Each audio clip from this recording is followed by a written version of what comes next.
I'm Lindsay Moppert here with Paul Hamilton. Now, Paul, the past few days, you've been super busy over at the KeyBank Center after the Sabres finished off their season strong in Columbus. They're saying their goodbyes now with the locker clean out. What was your biggest takeaway over the past 2 days? Every single player. It's not we think we'll make the playoffs next year. It's we are going to make the playoffs next year. It's just in conversation. It's like, well, when we make the playoffs next year, it's not hope or anything like that. They're convinced. They're actually, you know what? They're convinced they were a playoff team this year, and they're very upset they didn't make it and became up 2 points short. Because I think they feel they're better than some of the teams that were in there. But you didn't make it, so you're not. So they look at it that they are going to be in the playoffs next year and for a long time to come. And it's really kind of weird to talk to them because there's no question in their mind that they're a playoff team and are going to be a playoff team next year. Now, as you mentioned, there's this positive mindset and everything. Where do you think that kind of switched in the season where, they went through, I think, 8-game losing streak earlier in about November, and then it kind of happened again. Do you feel like that switch flipped after that second, 8-game streak of losses? It did, and that's when they played differently. They played a different style of game, understanding that maybe you can't outscore the other team and score 6 every night. Maybe you're going to have to win a game 3-2, and that's when Levi came in. And they started winning games a little bit different. Now, sure, there was that Detroit game where you had to win it 6-5, but they were doing it a little bit differently, trying to tighten up a little bit more defensively, and understanding that the way Granato wants them to play, if they defend well, they do get offense out of it. And so I think they showed themselves a little bit there that, hey, we can play a different style of game. And they did well down the stretch. And a lot of them are searching for, some of them are searching for, if we just would have won that game. And you can't play that game because, yeah, you lost to a bad team. Yeah, you lost to a bad team. But you know what? You also walked into Boston and beat them. You also walked into Colorado and beat them. And maybe you shouldn't have won those games. So I always look at it, it kind of evens out in the end that you won some games maybe you shouldn't have. You lost some games that maybe you shouldn't have. So in the end, I don't think you can beat yourself up over, well, we lost by 2 points, and we had a 3-2 lead in Chicago, and we only got 1 point out of that game. And we had a 3-2 lead over Montreal in the third period, and we only got 1 point out of that game. Because there are some games that you won that maybe you shouldn't have.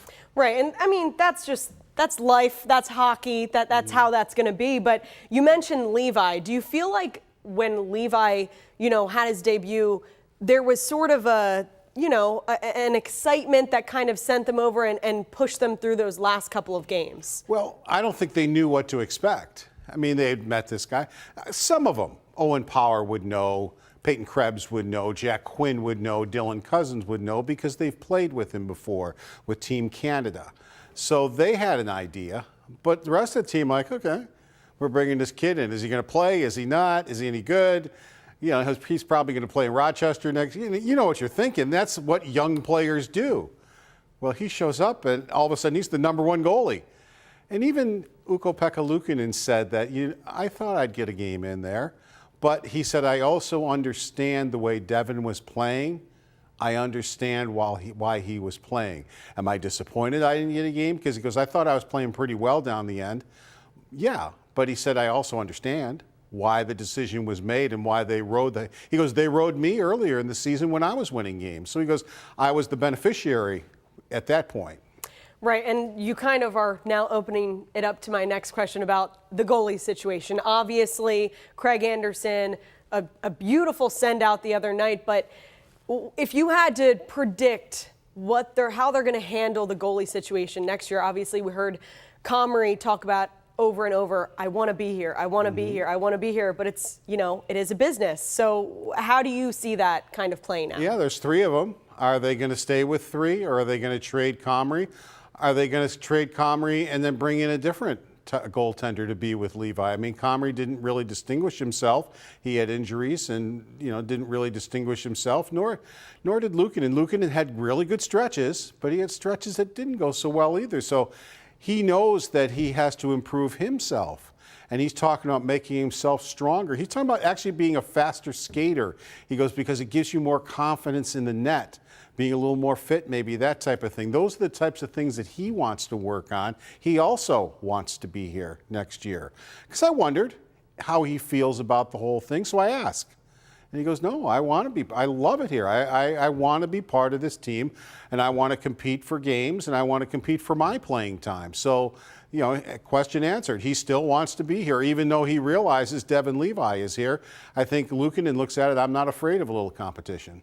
Right, and competition is healthy. I mean, that's how you earn a spot. That's how you feel good about having that position, is really, again, earning the spot. So another topic I want to get to, Kyle Okposo. Do you think, I know his interview was a little wishy-washy in the way of, do you feel he's going to, well, let's rephrase this. It sounded as if it's either another year with the Sabres or it's retirement. So what was your take on that when you were talking with him? Yeah, he looked at it this way. He said, my body feels pretty good, but he said mentally it was a very tough year. So he says, I got to sit down and I have to evaluate. You know, because the year had just ended. We talked to him on Saturday. So it wasn't even 24 hours yet. And here he is talking to the media about, do I want to retire or things like that. And he said, you know, he of course has to talk to his wife and they have to evaluate what he wants to do. But you're right. I think if he's playing, he wants it here. If he's not, well, it's been a great career and we'll see you later and we'll move on to the next thing. Right, but the one thing about Kyle that obviously everyone has picked up on is when his teammates talk about him, refer to him, it's more of his role as a captain. Now, if, you know, the Sabres lose him as a captain, I have someone in mind, but I want to hear the top of your head, who comes off, who do you think would earn that position of being a captain on this team? Well, first of all, maybe not to be a captain, but if they lose him and lose Anderson, and if Girgensons goes somewhere else, you've basically wiped out your whole veteran leadership, all of them. So you got to bring some veteran leadership in, not necessarily to be the captain. I have always said I think Dylan Cozens should be the next captain of the Sabres. I didn't love the idea of Rasmus Dahlin doing it until this year. Because I thought, I know who the next captain is. If Don Granato has anything to say about it, it's Dahlin. There's no question in my mind. Not that he thinks Dylan Cozens is not a good leader, but he pumps up Dahlin all the time. And I was like, I don't think that's a great idea until this year when I saw Rasmus Dahlin kind of blossom, his personality blossom. You've spoken with him.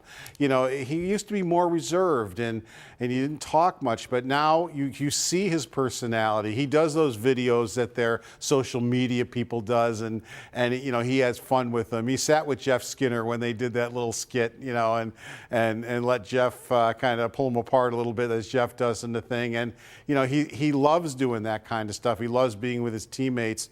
And I saw a leader. Maybe I didn't see that before. And I thought, you know what? Maybe that isn't a bad idea.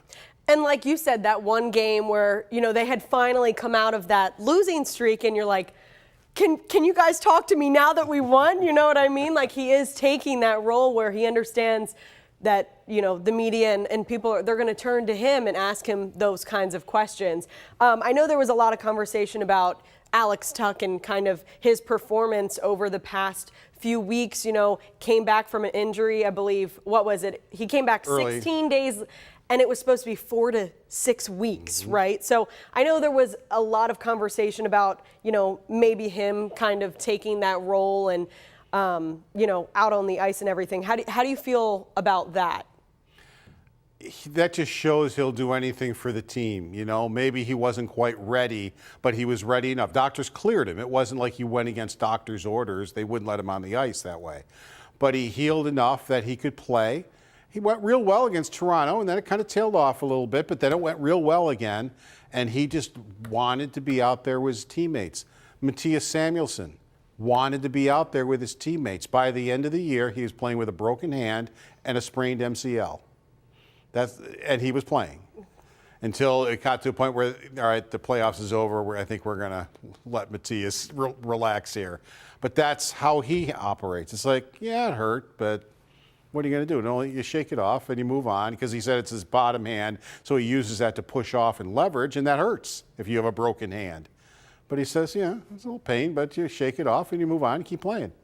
And I think that also goes into, these guys want to get back out there. They want to help their team. Obviously, to win, if you're a professional athlete, I'm hoping that you want to win always. That's the goal. But also, there's a lot of conversation about these relationships that they've built off the ice and how unique that is. I know Tyson Jost was talking about how, he was smiling during his entire interview because he's talking about how special this is and how, Don, when he had his meeting with Don and Kevin Adams, how, they really cared about him and all of that stuff. How do you think that with that, the relationships that they've built off the ice and now this kind of new, fresh expectation from fans and kind of gaining their respect back, how is that going to, move into the season next year? They'll go see, like Devin Levi. You know where he's headed? Florida, to hang out with Craig Anderson. He goes, I told him I'm coming down. That's the relationship they've already developed as a bond. Craig Anderson's not going to be a teammate anymore. But that's how he, after the World Championships with Levi's going to play for Team Canada, he's going to hang out with Craig Anderson for a while. He thought that'd be fun to go to Florida. Last year, Dylan Cousins wound up in Sweden hanging out with Rasmus Dahlin. They're buying candy together. They put that out on Instagram with their, their big candy and everything. I asked them, who ate all that candy? They go, well, we gave it to my sister. Oh, okay, yeah, sure. Type of a thing. But that's what they do. They've got I think Dylan Cousins was talking about they got an outing planned already, a golf outing, that a bunch of them are going to go to. And that's what Kyle Oposo likes. He goes, I just sit here after a practice. And he goes, after we, the media, go in and we leave. He goes, we just sit here and have a blast. He goes, but it's not just that. He goes, we also sit here and we talk about serious issues. And nobody is afraid to talk. When things go on and issues need to be spoken about, they sit down and have honest conversation about it. But they also have fun at other times. And he goes, I just love just sitting in here. And it is different. Before this group got here, you didn't see it. You'd go in that room and nobody be in there. Oh, could I talk to so-and-so? Yeah, we'll go get them. We'll go get them. They were gone. They didn't hang out. Now, they're all joking around, hanging out. If you want to go talk to them, you can. Okay, yeah, I'll do an interview. And then they're they're sitting there like in their skates and their pants. They take their jersey off. And they're all just sitting there just hanging out because they love hanging out together. And, from almost all of the exit interviews that I saw, they said it just makes it like we are excited to get to the ice. Like Craig Anderson said, even after his last game, everyone's like asking him, questions, looking ahead. And he's like, I want to enjoy tomorrow with the boys, with the team, and just soak it all in. Because, again, that's not necessarily the case for every team. He didn't need to go to Columbus. He's done. Right. He retired. He's not coming back. But he grabbed his son, hopped on the plane. They all were there. Samuelson was there. Comrie was, all of them.